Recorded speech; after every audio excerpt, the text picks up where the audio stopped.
Hello, and welcome to Charter Communications' third quarter 2025 investor conference call. We ask that you please hold all questions until the completion of the formal remarks, at which time you will be given instructions for the question and answer session. Also, as a reminder, this conference is being recorded today. If you have any objections, please disconnect at this time. I will now turn the call over to Stefan Anninger. Thanks, Layla, and welcome everyone. The presentation that accompanies this call can be found on our website, ir.charter.com. I would like to remind you that there are a number of risk factors and other cautionary statements contained in our SEC filings, and we encourage you to read them carefully. Various remarks that we make on this call concerning expectations, predictions, plans, and prospects constitute forward-looking statements, which are subject to risks and uncertainties that may cause actual results to differ from historical or anticipated results. Any forward-looking statements reflect management's current view only, and Charter undertakes no obligation to revise or update such statements. As a reminder, all growth rates noted on this call and in the presentation are calculated on a year-over-year basis unless otherwise specified. On today's call, we have Chris Winfrey, our President and CEO, and Jessica Fischer, our CFO. With that, let's turn the call over to Chris. Thanks, Stefan. During the third quarter, we remained the fastest growing mobile provider in the United States. We added nearly 500,000 Spectrum Mobile lines in the quarter and 2 million lines over the last 12 months, over 20% growth. Our video customer losses continued to improve to 70,000, less than a quarter of last year's third quarter losses. That was driven by significant product improvements over the past 2 years. In internet, competition for new customers remains high, and our third quarter internet customer losses were in line with last year. Revenue was down about 1% year over year, driven by customer losses and a challenging political advertising comparison. Third quarter EBITDA declined by 1.5% year over year, essentially flat when excluding advertising. The operating environment for new sales, in particular internet, continues to reflect low move rates and higher mobile substitution, along with both expanded cell phone internet competition and fiber overlap growth, similar to earlier in the year. Collectively, that drove third quarter internet gross adds lower year over year.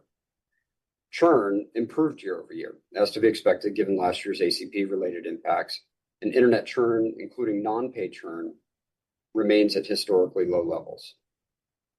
From a medium and long-term growth perspective, we know we have the best network, fully capable everywhere we operate with increasing demand for bandwidth, and we have great products to help us win and the ability to save customers hundreds or even thousands of dollars a year. In the short term, with lower selling opportunities and new forms of competition, small changes in sales or churn have an outsized impact on internet net gains. We're leaving no stone unturned to drive customer and financial growth, including improved customer perception of our brand and products, growing mobile profitability, and driving streaming video growth, all with the focus to drive connectivity revenue growth. We're also improving our long-term cost profile through our service and technology investments, including AI. Beginning with go-to-market, we remain focused on better ways to message our products and value savings, including our marketing and channel mix, and testing new offers within our national pricing and packaging structure. The new pricing and packaging we launched in September of last year produces a higher number of total products sold per connect, a gig attach rate that has nearly doubled, more mobile lines per customer connect, and a video sell-in rate that has improved substantially with lower customer churn from bundling. Despite lower selling opportunities given the macro backdrop, our yield on sales opportunities has steadily increased, and various new offer expressions in our marketing mix are designed to find audience and drive more traffic to digital and traditional sales channels, saving customers money without sacrificing our revenue or cash flow potential at the household level. Our marketing efforts, combined with our improving products, promotional and retail pricing, and customer service, have resulted in significant improvement in consumer perception scores over the past year. Our service is backed by the investment in our 100% US-based sales and service workforce, increasing tenure of those employees and quality from better pay, benefits, and technology investment, coupled with our market-leading and industry-first customer commitment across our wireline and wireless services, which we back with service credits, including for outages, or if we can't be at your home or business, the same day for service, or at least next day for installation. For service visits, we're moving our internal standard to arrive at your doorstep within 2 hours of the service call, and we're now achieving that a large percentage of the time, all of which is helping to drive improved brand perception. In mobile, our broadband growth continues, and for the last 6 quarters, the majority of our line net adds have come from unlimited plus lines, which offer higher customer value and drive lower churn. We've also been selling more mobile lines per connect and additional lines to existing mobile households. Convergence reduces internet churn, and higher mobile lines per customer benefits churn further. Increasingly, the line between mobile and wireline connectivity is being blurred as our customers connect seamlessly between the two networks. Over the last 12 months, our total connectivity revenue grew by about 4%. And 21% of our internet customers are now converged, meaning they buy both our mobile and internet products. The profitability of our converged customers continues to grow. And we don't treat mobile as a separate product, but if we did, slide 7 shows our fully loaded mobile service margin, excluding acquisition. And that's without the significant churn benefit to internet. Mobile's financial contribution continues to grow with our scale and a 20% reduction in our reliance on macro cell towers over the past 3 years.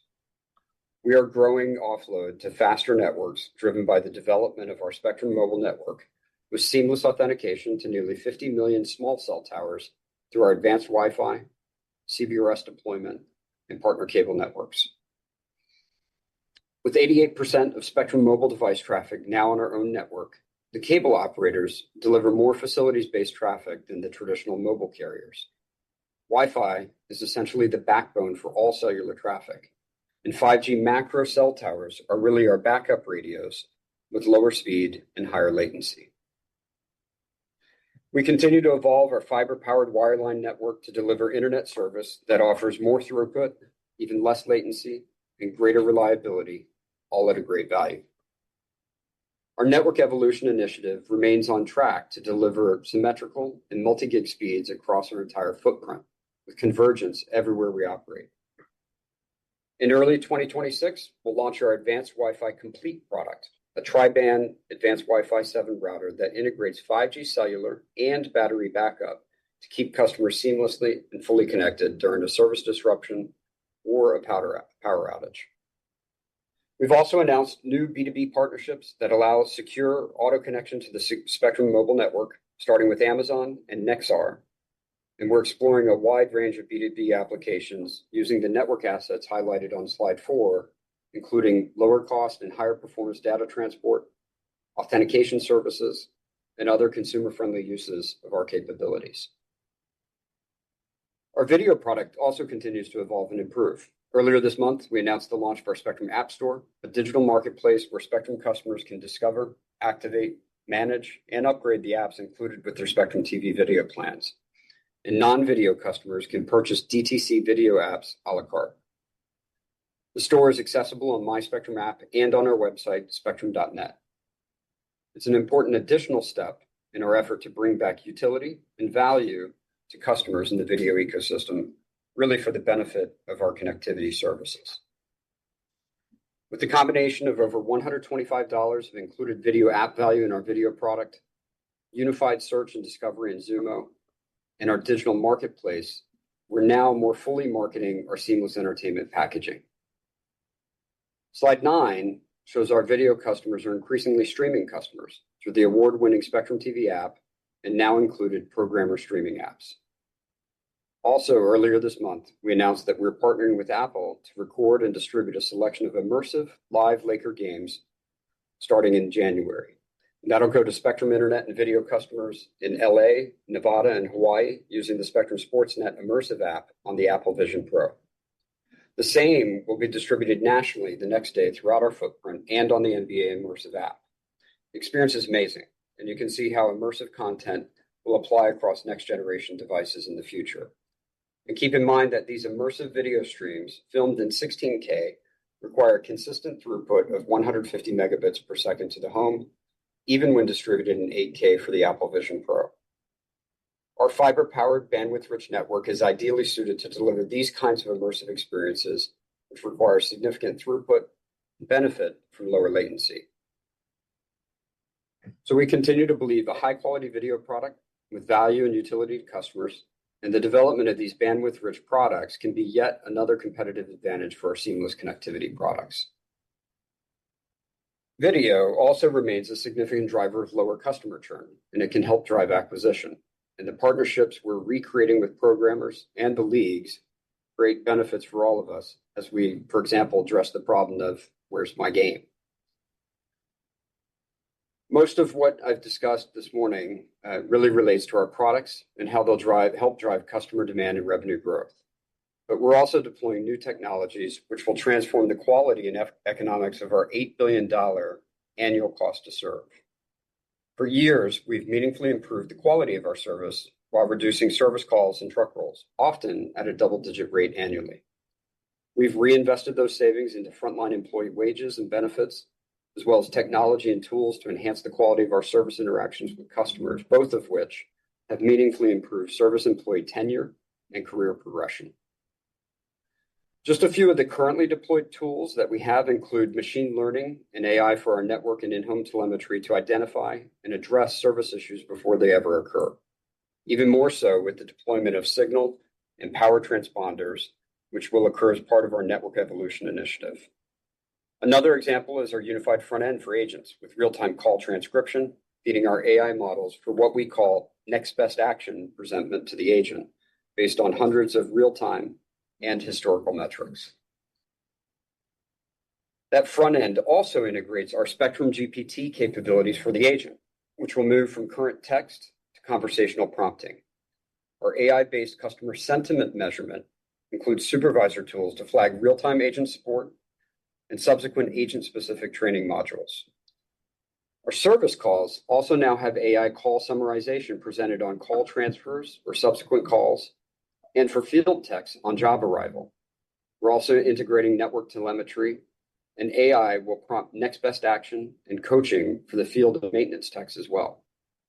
And you can imagine the upcoming positive effects of AI in areas like network monitoring, dispatch, and workforce planning. These are just a few isolated examples, often seamless to our employees as it simply improves their job and it improves the service experience. At Charter, these tools are all supported by the same unified data set and tools development within our centralized operating model. All of that reflects where we are today and in the coming months.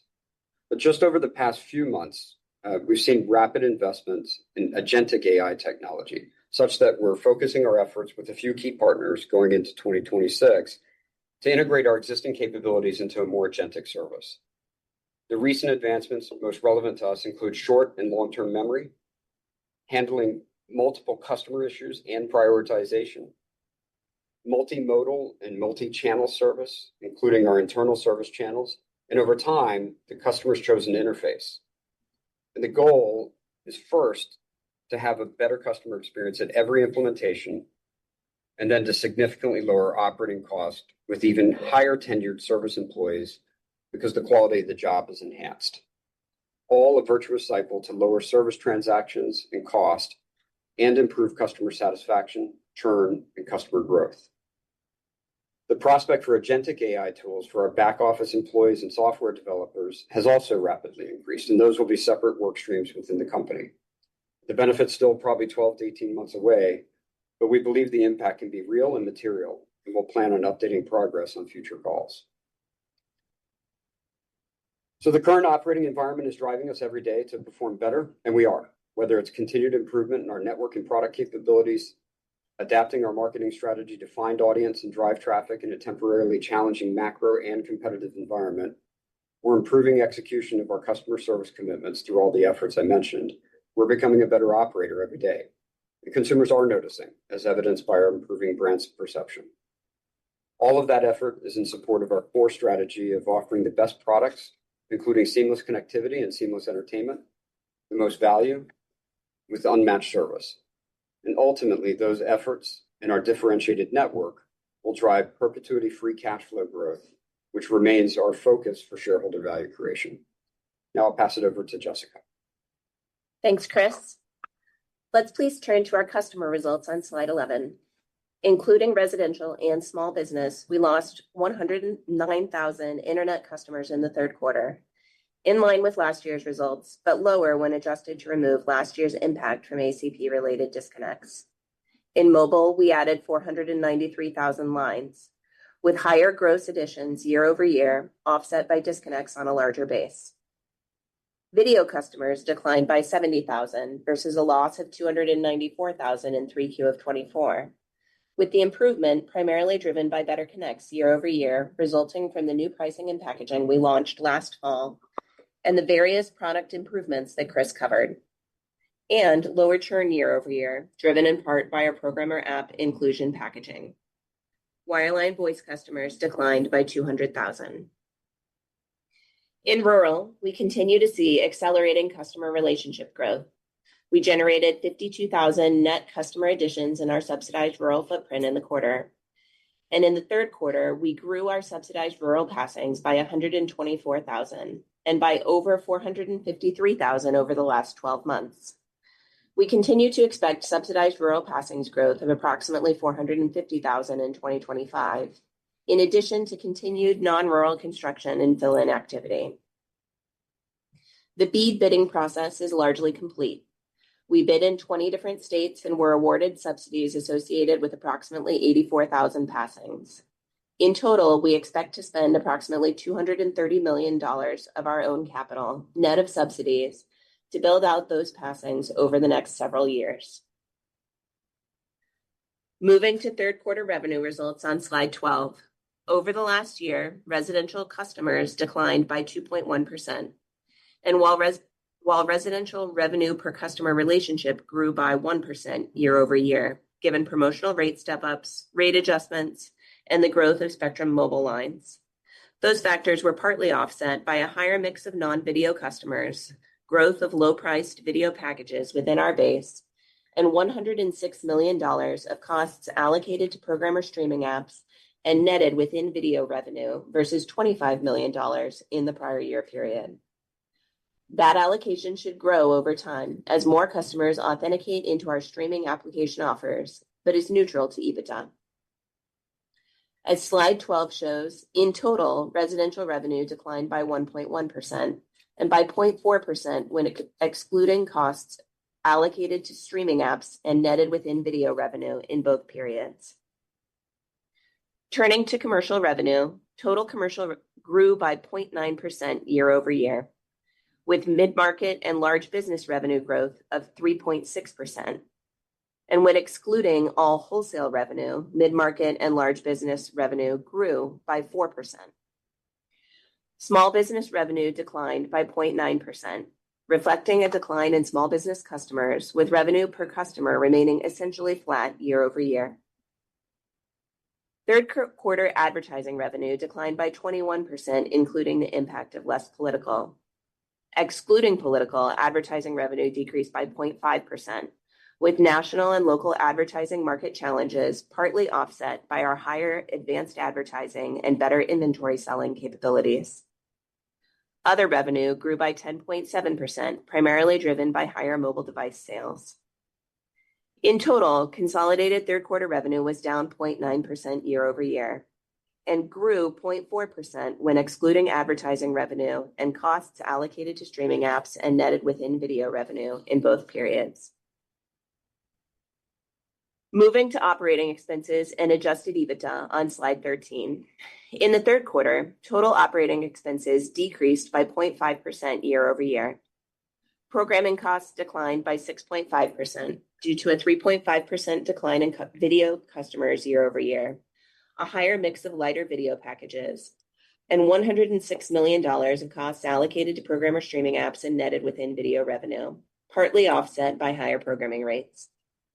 Other costs of revenue increased by 4.6%, primarily driven by higher mobile service direct costs and mobile device sales, partly offset by lower franchise and regulatory fees and lower advertising sales costs given lower political activity.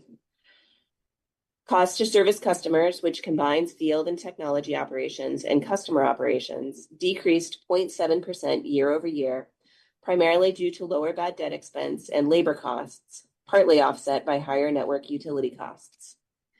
Excluding bad debt, cost to service customers was essentially flat year over year. Marketing and residential sales expense grew by 5.4% due to some higher marketing spend with dramatically higher impressions at lower cost and continued channel mix shift from lower cost channels like in-house call centers to digital and affiliates.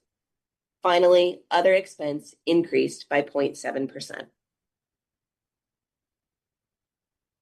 Adjusted EBITDA declined by 1.5% year over year in the quarter and was essentially flat when excluding advertising.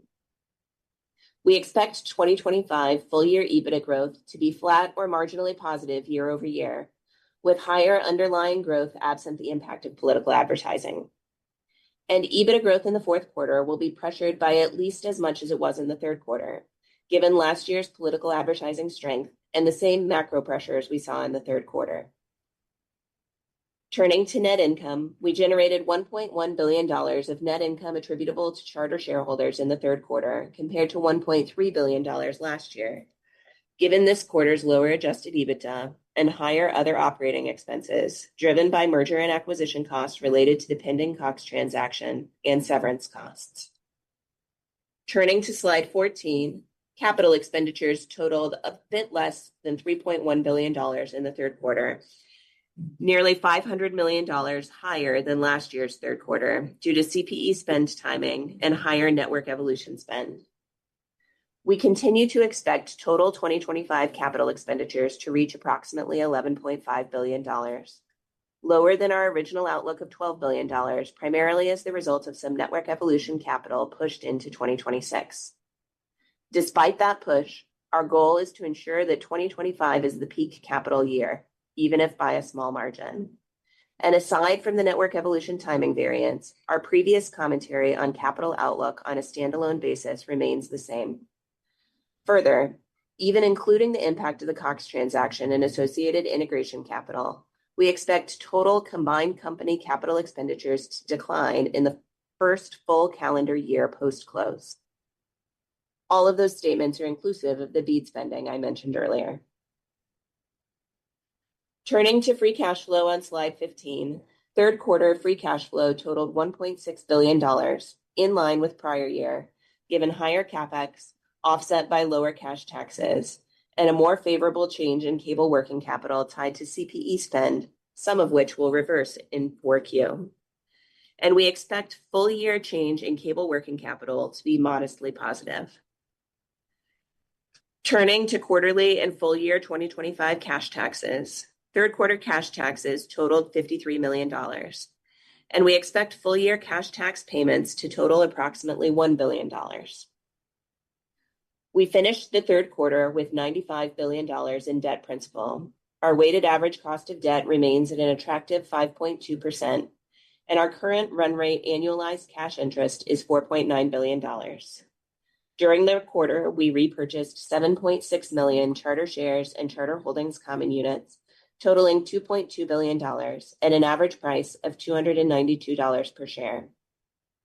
As of the end of the third quarter, our ratio of net debt to last 12-month adjusted EBITDA increased sequentially to 4.15 times and stood at 4.23 times pro forma for the pending Liberty Broadband transaction.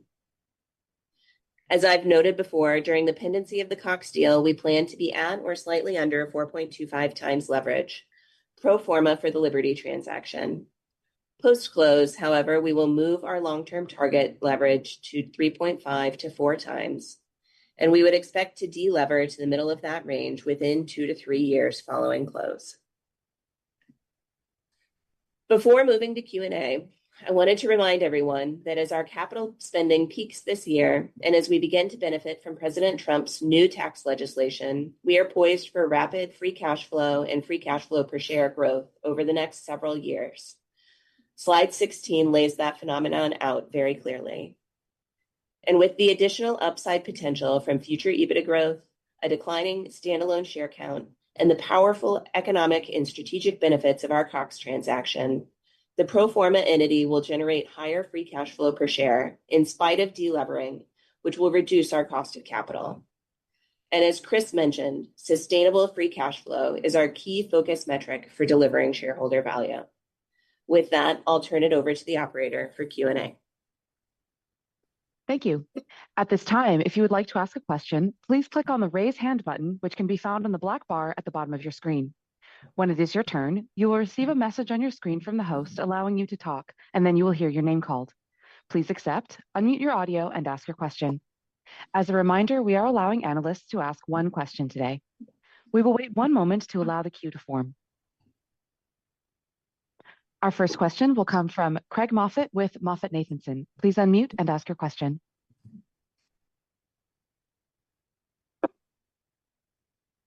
Craig, your line is now open. You're able to unmute on your side when you're ready.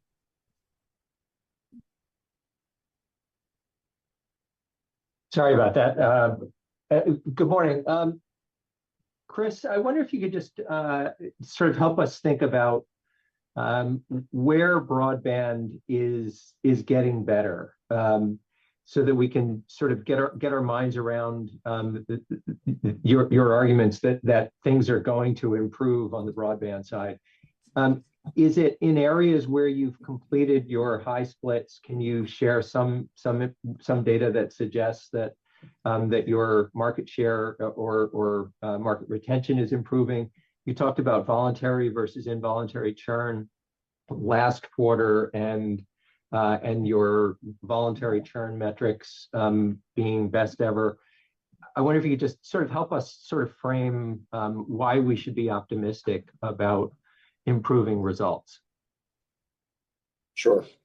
Look, just to tackle both of those quickly, and then I think it's probably best to give a more global look. The high split is going well, but we're not actively marketing the capabilities until we get further down the road from a national perspective, just to make sure that we're on track there. So that there's really nothing to report there. Where churn is definitely better is to the extent that we have a mobile relationship, and to the extent we have more lines per mobile relationship, the impact is significant on the churn impact. And then in addition to that, which has always been the case in cable, to the extent you have a video relationship attached to that. But now what we're seeing is the additional activation of these direct-to-consumer apps, which are included as part of the offer. To the extent when that occurs and it's meaningful, then the churn benefit is pretty significant. So, no big secret that bundling different products together, saving customers money, having them have a unified service with seamless connectivity and seamless entertainment, really does that from a churn perspective. The challenge that we're facing right now isn't so much on the churn side, although I think there's real opportunity where that'll just continue to get better. The challenge we have is the operating environment. It remains competitive with new competitors, and a macro environment that hasn't gotten better. And I'll start from the top of the funnel. So we have a really muted housing environment. There's slow household formation and low move rates. We have continued mobile substitution growth, and then you layer on top of that. So you have these kind of macro trends. You layer on top of that. Competitively, there's more footprint expansion from cell phone internet, particularly from AT&T. There's no secret. Some others have varying results on the residential fixed wireless access or cell phone internet, but AT&T's new to the space with expanding coverage. And then you take a look at our overlap with 1 gigabit or higher competition. It's grown. The pace of that growth hasn't changed in our fiber overlap areas. And our penetration in mature fiber overlap areas remains well above the competition, but it's new competition, in multiple fronts. And in any market, when you have new competition, whether it's fiber or cell phone internet, there's going to be a short-term impact on us. And that's where we're seeing it right now, is at the gross ad level. We are seeing, in Q1 and Q2, our gross ads were actually higher year over year. Q3, it was lower year over year. The impact there was most pronounced in the low-income segment. That's not an excuse. I'm not sure if somebody's targeting it or not, but it was pretty notable for us, and that's still very much an important segment for us as well. And so we're trying to pay attention to that. So it's really coming down to, at this stage, competition for a limited number of gross ads that exist in the marketplace because some of the macro trends. But having said all that, if you think about, Greg, you and I have spoken about it before. If you look at a bucket of gross adds and a bucket of disconnects, the difference between net loss and net adds is a sliver of gross adds, or it's a sliver of disconnects. And in this case, I think over time, when you think about the forward outlook, whether it's household formation, whether it's mobile substitution steadying out, whether it's low move rates, whether it's cell phone internet getting to its final state of footprint, which is coming, or the slowdown or cessation of new fiber overbuild. All those things I think will happen. It's just unclear. It is very difficult to predict, frankly, the timing of each one of those.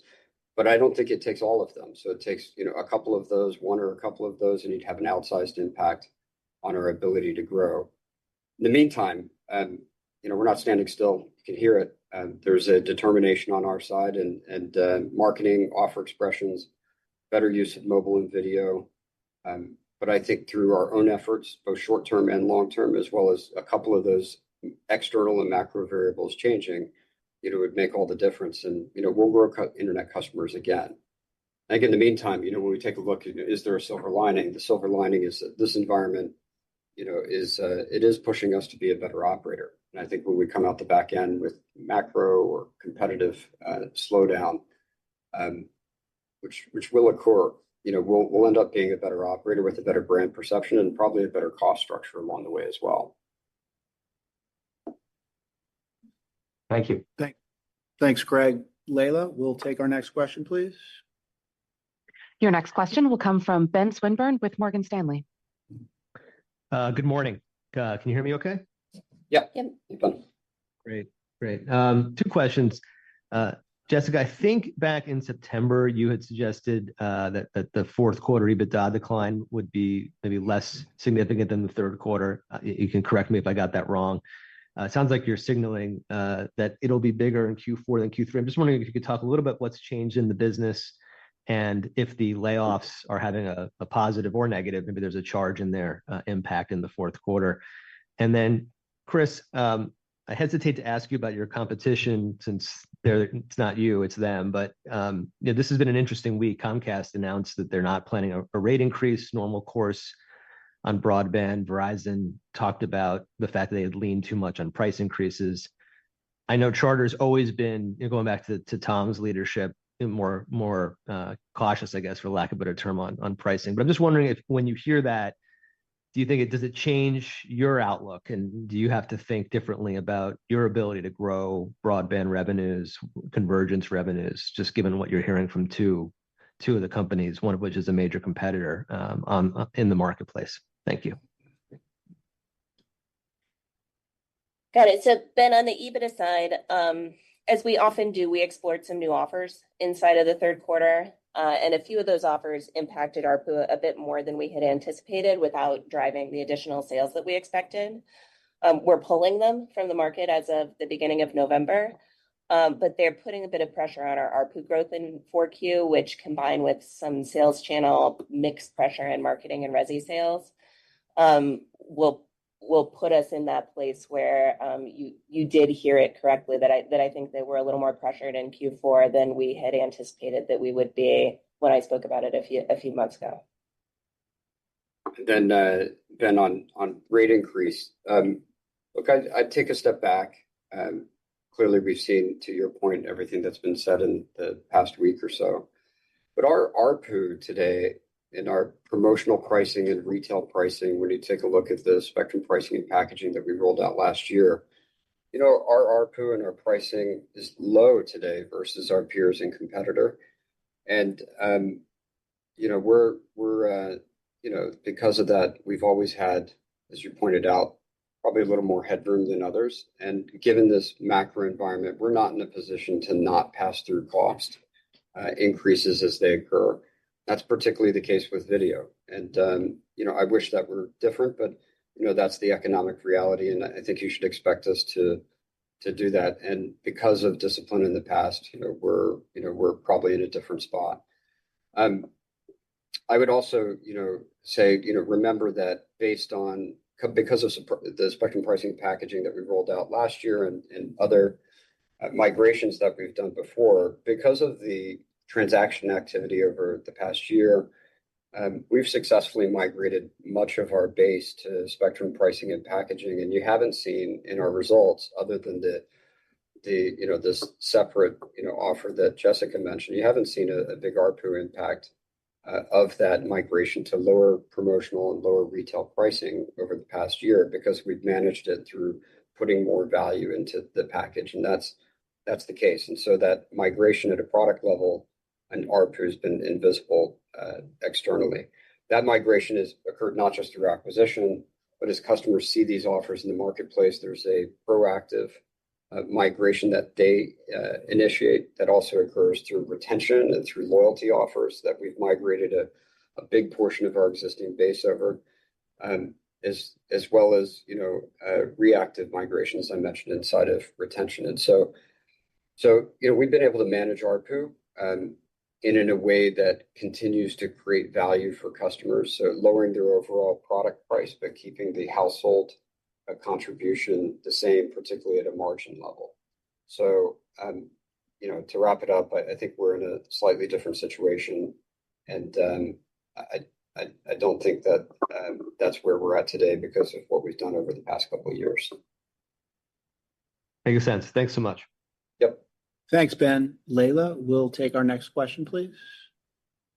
Your next question will come from Vikash Harlalka with New Street Research. Hi, can you hear me okay? Yes. Hi, thanks so much for taking the question. So, Chris, it seems like there's a theme at play here where you flip the script on how you've marketed your products historically. So at your video event earlier this month, you talked about potentially marketing video to customers where they pay for streaming services and get linear video for free. Yes. Similarly, there was a promotion recently where customers receive broadband for nearly free when they buy 4 lines of mobile. Is this the next sort of step in the evolution in the marketing chain? Yeah, I think these are just different marketing, offer expressions to get to higher ARPU and higher margin per household at the same time, saving customers lots of money. So, trying to create win-win scenarios. Our national pricing and packaging hasn't changed, and I think that's the vast majority of how we go to market. The video expression really is just the way we talk about it. So if you think about it I'm going to make this up, but an audience over 35 years old, it may resonate that here's your video package. It's, around $100, and you get over $125 of apps included for free. But for an audience that's younger, that may not be that interested at all in linear video, the expression, how about I give you $125+ of app value for $100, and oh, by the way, your linear video is included. Well, that's the exact same product, so there's no change in economics there for us. But depending on the audience, we're saving them lots of money, and it's valuable to them. It's just expressed in a different way, and then you overlay Zumo and the ability to have unified search and discovery, and so it's an interesting and compelling way to use video to drive our connectivity services. The 4-line offer, one, I would start by saying it's a relatively small audience that's willing to convert over 4 lines in one single fell swoop. But it is a good way to express value to consumers by saying, if you take 4 lines, we'll give you internet for free. And when you do the math and think about the economics here, I'm sure Jessica can chime in, but the vast majority of these customers take speed upgrades. They're taking Unlimited Plus.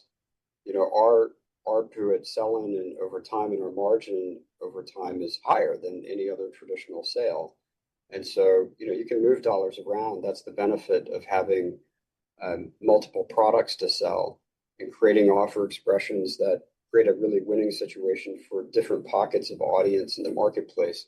And you don't have to sacrifice, revenue or margin from a company perspective in order to achieve that. Again, that's a twist and offer expression for a relatively small audience. So you're not going to see a lot of volume there, but to the extent it exists, it's incremental to what you would have gotten otherwise. And it's accretive relative to, the average acquisition. Particularly too, because those customers with 4 lines of mobile and an internet line their churn rates are very low. Correct. And so you can end up with very high customer lifetime values, particularly given the combination of the 4 lines and the upgraded services that people take. Yeah, even with you're totally right. But even without that, it's a slam dunk. Yeah. But that makes it what Jessica said is true. If we get 4 lines and a free internet with an upgraded for an extra $10 or $20 to 500 megs or to a gig plus some unlimited plus lines, the value in that package, it's high for both. It's higher than the customer can get anywhere else in the marketplace, and it's higher for us than a high value house. Yeah, and because of that, the relationship sticks, has low churn, has high customer lifetime value for both. Got it. Thanks so much. Thanks, Vikash. Layla, we'll take our next question, please. Your next question will come from Jessica Reif Ehrlich with Bank of America. Thank you. Thank you. I guess 2 different things. One, can you just give us an update on or color on Cox acquisition, how you're preparing for it, and any, just timing as well. And then on the video product, you've had such dramatic improvement pretty quickly, since you started marketing it in October.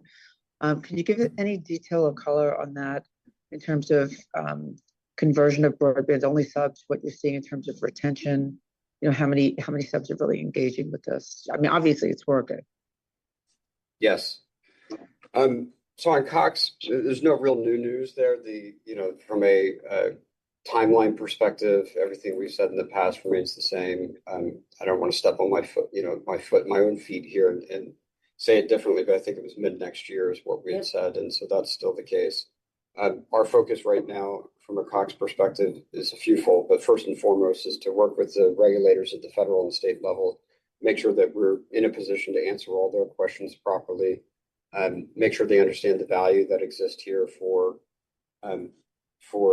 customers in particular, because we have lower pricing and the ability to bring these type of mobile offers and video at scale, and to save them money across really the entire suite of products, as well as for employees and the communities we serve, including adopting some of the great things that Cox does inside of their local communities and create a benefit for not just the Cox footprint, but also inside our existing footprint as well. So that's the biggest focus, but also clearly as we try to make sure we're preparing ourselves to as quickly as possible post-closing to put ourselves in a position to launch the Spectrum brand in Cox markets, to launch our pricing and packaging, to put Xumo in place for video acquisition, and to apply our seamless entertainment and seamless connectivity products.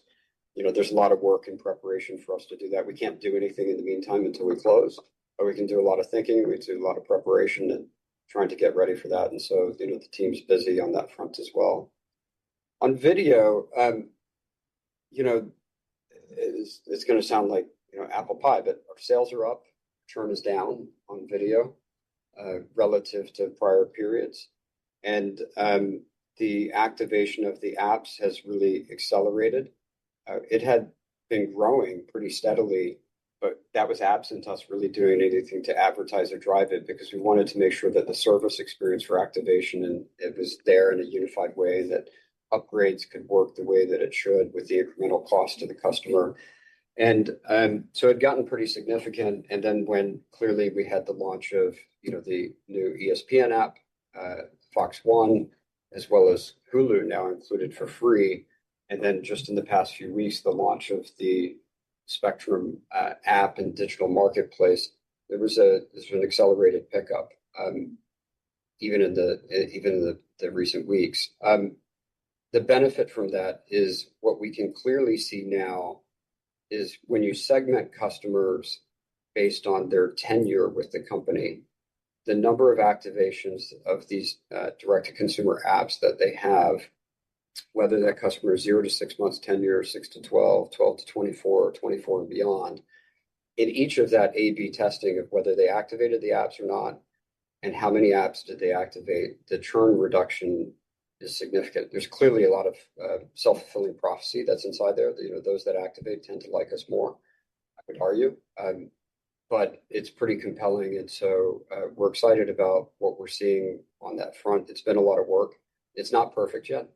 So when you think about the different ways that customers activate, each one of those programmers genuinely has a different activation path and flow that we need to follow. So we still think we can work on that with things like, behind the modem automatic authentication, and still get password and credentials to the programmers the way that they want. So there's still things that we can do to make it even better. We're not done, but pretty pleased with where it's at. And I said it in the prepared remarks. I just want to be clear. Our goal here, it isn't to have positive video ads, and it's not, unfortunately, it's not to save the video ecosystem because it's pretty challenged. But our goal is to make sure that we have a unique and differentiated product that we can put in front of our connectivity customers in a way that generates, new ways to market and acquire customers and has retentive value, and it has value and utility for them. And to the extent a broadband customer wants that and values that, we're going to attach that to the relationship. And if they don't, we won't. And we'll just rely on the retentive value of internet and mobile convergence, on that front. So it's going well, but it's still very early days. And the amount of pickup on these inclusion offers is significant. It's great for the programmers because, once that happens, they will have, relative to standalone selling of these retail products, they're going to have much lower churn. There's, obviously no operating cost and wholesale relationship. It's great economics that exist inside the traditional linear system. And then they have the upgrade potential of these apps to an ad-free version. And, we'll keep innovating in different ways. Wherever the customer wants to go, that's where we're going to try to meet them together with what I think is a very, very different relationship that we have now with the programmers and even the leagues, understanding that the importance of the doing from packaging and from utility inside Xumo with the ability to have unified search and discovery across all these apps and really solve the, what I call where's the game problem. The one thing that I would add to that, while it's not sort of the focus of investing in the video product, there has been significant financial pressure on video margin with the loss of customers that we've seen over the last several years, and bringing stability to that space, even if it's not that you fully stop it from shrinking, if we can bring the pace of that down. That really allows us to be in a better place to highlight the growth that we see across other areas of the business and to drive financial growth of the company as a whole by having more stability in video. Yeah, so it's actually an important derivative growth. I agree. Thank you. Thanks, Jessica. Layla, we'll take our next question, please. Your next question will come from Michael Rollins with Citi. Hi, thanks, and good morning. Two topics, if I could. So, first, through all the recent efforts to improve efficiency at a lower cost, can you size the future opportunity for savings, including if you have any step function opportunities to take cost out, whether it's migrating customers to IP video off the linear infrastructure or the automation tools that you're bringing to your customers and employees? And then secondly, and I guess forgive the expression, but are there any non-linear ways to expand Charter's addressable market for revenue, to introduce new ways to monetize the customer relationship for both the consumer and business segments? Thanks. Yeah. Look, great questions, actually, and something both of which we're thinking a lot about. The size of the cost opportunity, I mentioned it in the remarks today. We've been getting, depending on the year, but if you look at a multi-year period, a reduction in cost to serve per customer relationship through quality transactions, which actually came about by investing more. So we invested more in our employees and our systems and tools in order to drive down service transactions and have lower churn. And all of that ultimately reduced our cost to serve over time per customer, despite the higher investments. And more recently, in the past, I'd say 2 years, making those tools better, the investments that we've had there has been driven by machine learning and which is migrated into AI type investments. The backbone of all of that is a unified data and software development structure that we have here at Charter, which may or may not be unique, but it allows us to put these separate AI tools because they're really functioning off the same data spine and development infrastructure. It actually sets us up very well for agentic AI. And I'll be honest, just a few months ago, I kind of rolled my eyes. But when you take a look at the things that I mentioned that have really changed at least from our perspective, what we've been able to see, whether it's, short and long-term memory, multimodal, the ability for, our agent to potentially, meaning an agentic AI agent able to interact with the customer's agent over time. There's a real opportunity here for doing, first and foremost, the improvement of quality of customer service based on the knowledge of the significant number of transactions we do every year. There's not millions of different ways to do that transaction. Best ways. There's usually one, and so the opportunity to meet the customer where they want to be in a digital transaction is big. I mentioned inside the prepared remarks just to size it. The cost of service for us is $8 billion. A lot of that's physical, but a lot of it's different areas of the business, and what that will do as we make those investments. It actually first is, can you improve the customer service quality? Second is, can you improve the quality of the job for an agent?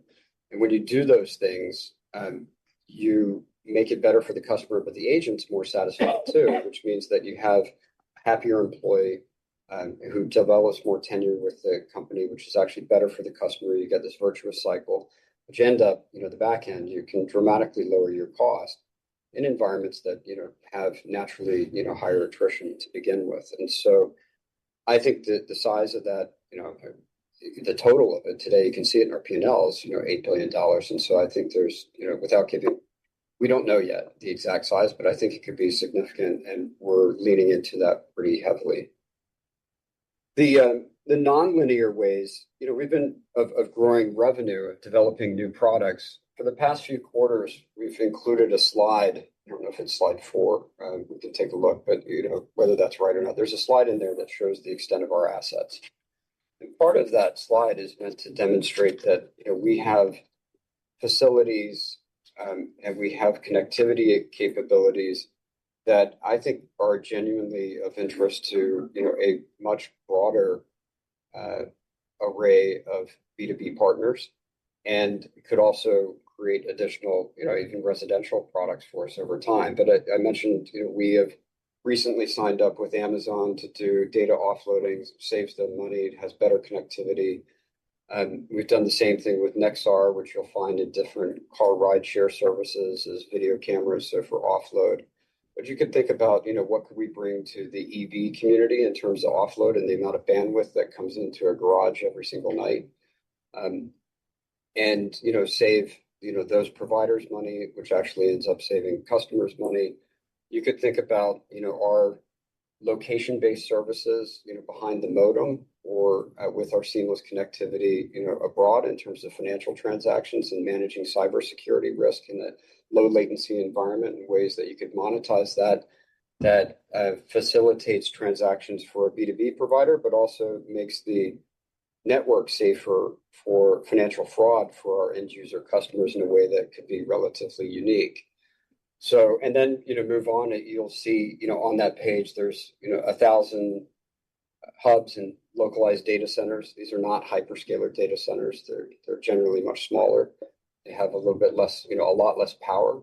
And we're exploring different use cases for, what you could do there with respect to edge CDN. Could AI inferencing be there? I think, there's a huge set of assets that exist in our footprint that are untapped as it relates to new B2B and B2C products. There's nothing here that's I can sit here and tell you is material today, but we're pretty active in talking to different people across the country and in fact globally about different ways that we can make better use of these assets to bring value to consumers and to bring new revenue streams to us. So that's, in some sense, that's the history of cable. If you step back, broadband was never a product. Voice over IP telephony was never a product. Mobile was never a product. And it all came on the backbone of these assets that we have in providing connectivity services. And while I still, firmly believe, we're going to grow internet again for all the reasons that I talked to Craig about earlier, it doesn't mean that, this isn't a good opportunity to go take a look and say, what's the next wave? It's always happened. Thanks, Michael. Layla, we'll take our last question, please. Your last question will come from Peter Supino with Wolfe Research. Good morning. A financial question. I think you all have done a great job of covering a lot of the operational topics today. Historically, Charter has structured its debt really intelligently so that the maturities are fairly evenly laddered and the rates are fairly fixed. With rates higher today and with growth coming in below where I'm sure all of us expected a few years ago, I wonder what it would take to make it interesting for Charter to start paying down debt maturities over the next few years, understanding that it is your conviction that cable broadband will grow again. I think we're all wondering what we do if it doesn't. So thanks. Yeah, so Peter, we reevaluate our target leverage ratio all the time, in spite of the fact that we don't change it very often. And we do that in the context of all of the things you're talking about, whether that's interest rates or growth prospects for the business, sort of how we see the long-term trajectory of the business, and right now I would say how we see the long-term trajectory of cash flow. And given what we see across the business today, and what we think that we will be able to do as we bring together our business and the Cox business and reap substantial benefits out of that transaction, I think we're comfortable with the standalone business where it is today at just under 4.25, when you pro forma in the Liberty debt, and then over time, when we bring in the Cox assets, assuming that the transaction closes, that on its own sort of moving the leverage ratio down a bit, and then targeting at the midpoint of a 3.5 to 4 times range over time. What that means is that we will do sort of somewhat less borrowing. I mean, I'm sure that you can see we have pretty limited towers over the next couple of years. And on top of that, to be in a place where we would be planning to reduce the leverage ratio, the total amount of borrowing that we do does sort of naturally self-limit in that period. But I think it strikes a nice balance between being able to continue to return capital to shareholders, which I think is an important part of our business, keeping leverage on the business at a time when there is dramatic free cash flow growth that's coming in a way that I think will provide significant value to shareholders. And managing risk in a way that's appropriate. I mean, we still, in the standalone business, and then even more so in the combined business, generate a substantial amount of cash flow, so that if we did need to delever at some point in the future, from a risk perspective, I think we're more than capable of doing so. So I continue to be happy with where we sit in the guidance that we've given today, but it doesn't mean that we won't continue to evaluate. We will. We always have, and if it's prudent for us to make a move, we will. I think just to understood. Thank you. I'm just going to add to that, and it's probably a great way to end the call today. The free cash flow that we've talked about, it's mechanical. It's because the massive step down in capital expenditure. It's mechanical, and it happens, whether or not there's some or high, EBITDA growth rate. So it's happening either way. And I think everybody knows we typically, because we want to make sure that we can make the right capital allocation decisions dynamically to create value for shareholders, we typically don't give a lot of financial outlook. But to the extent we do, we understand the importance of hitting it.